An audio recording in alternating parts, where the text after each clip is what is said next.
Hello అండి. ఈరోజు అలసందలతోటి దోశలు వేస్తున్నాను.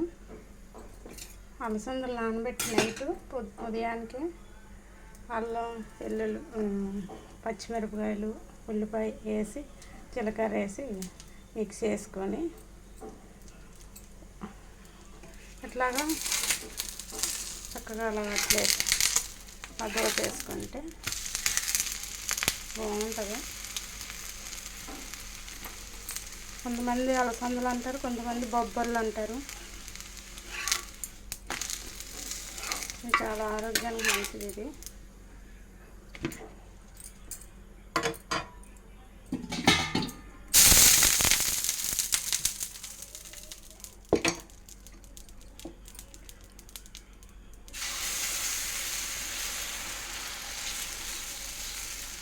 మెత్తగా ఉంటే పిల్లలు కూడా బాగా ఇష్టపడి తింటారు.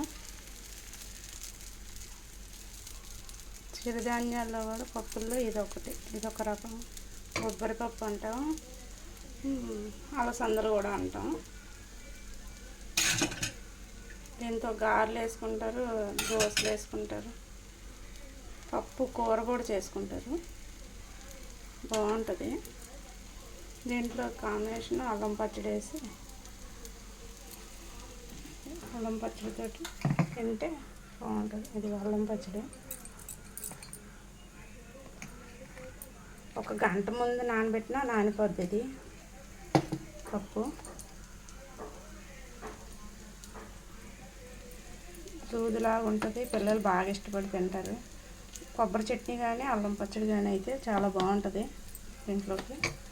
ఒకసారి మీరు కూడా ట్రై చేయండి. కరెక్ట్గా ఉంటుంది, మెత్తగా ఉంటుంది, పిల్లలు ఇష్టపడి తింటారు.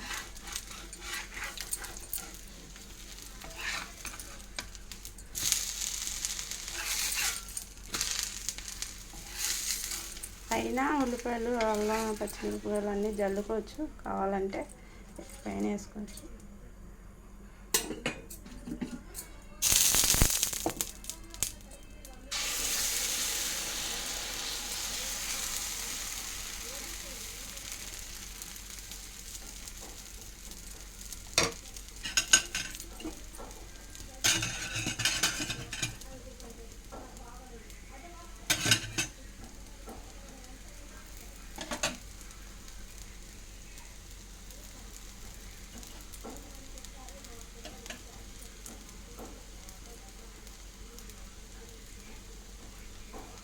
అట్లాగే